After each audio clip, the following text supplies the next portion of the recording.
You already pay for ChatGPT. You are almost certainly using it for the wrong job. Most owners use it to write things they were never going to write anyway. A blog post, a caption, something that felt productive and changed nothing. Meanwhile, the jobs that actually decide whether this month is good or bad are still sitting on you. So, here are the 5 jobs in a service business that are genuinely worth handing to ChatGPT, in the order I would do them. And one job at the end that everybody tries to give it, that it cannot do, and what to use instead. First, the filter, because it saves you a fortnight of wasted effort.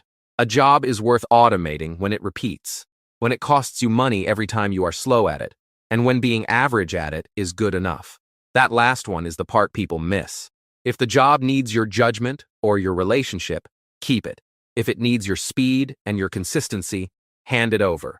Writing a proposal for a client you have known for 6 years is yours. Replying to an inquiry at 9:30 at night is not. Job 1 is quoting. This is the highest paying automation in most service businesses, and almost nobody starts here. Give ChatGPT your price list, your typical job sizes, the things that push a price up, and 3 past quotes you were happy with. Then hand it an inquiry and ask for a draft quote with the assumptions written out. You are not letting it send anything. You are removing the 20 minutes of staring at a blank page that makes you quote on Thursday instead of Monday. The business that quotes first wins a lot more than the business that quotes best. Job 2 is the follow-up, which is where most of your lost revenue actually lives. Roughly half your inquiries do not book on first contact, and almost nobody chases them properly. Give ChatGPT the inquiry, what the person asked about, and your calendar reality. Ask for 3 messages. 1 a few hours later, 1 the next morning, 1 3 days out. Then give it the rule that makes the difference. Every message has to be worth receiving on its own. If a message only exists to bump the thread, cut it. That single rule is what separates follow-up from pestering.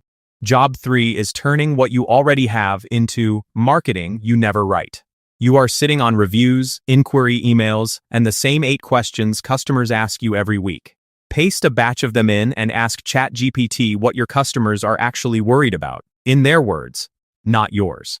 Then ask it to turn the top 3 worries into a page for your website and a set of posts.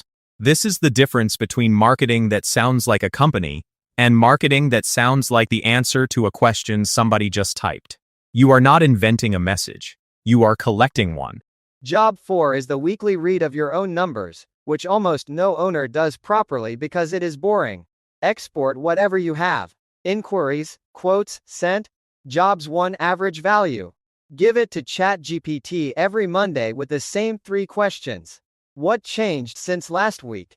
What is the one number moving in the wrong direction? What would you look at first if this were your business? It will not be brilliant, it will be consistent, on a Monday, forever, which is more than any of us manage on our own. Job 5 is the one everybody tries, and it does not work the way you think. Answering your phone. The ChatGPT sitting in your browser does not answer your business line. It cannot. It waits for you to open it and type. There is technology from the same company that powers voice agents, but that is a separate build, connected to your actual phone number, with its own setup. That distinction costs people months. They keep expecting the chat window to pick up the phone, and every missed call keeps going to the competitor who answered. So here is what to do instead, and it uses everything you just built. A voice agent is only as good as what it is told to say. You have already written that. Your prices, your qualifying questions, your 3 most common inquiries, the things you never want promised. Give that to the voice agent as its script, and keep ChatGPT doing what it is good at, which is designing the system and reading the calls back to you afterwards, so it gets better. The chat window is the brain. The voice agent is the mouth. Build them in this order, and each one pays for the next. Quoting first, because it returns money in week 1 and costs you nothing. Then the follow-up, because it recovers inquiries you have already paid for. Then the marketing, because by then you actually know what your customers are worried about. Then the Monday numbers, because now you have numbers worth reading. And only then the phone, because by that point you have written every word the voice agent needs, and the expensive part of that build is already done. Here is the honest maths, and it is not the time saved. Quote on Monday instead of Thursday and you win jobs you were previously losing to whoever replied first. Chase the half that did not book, and you recover inquiries you already paid for. If you get 20 inquiries a month, a customer is worth £1,000, and this recovers a quarter of the ones you were dropping.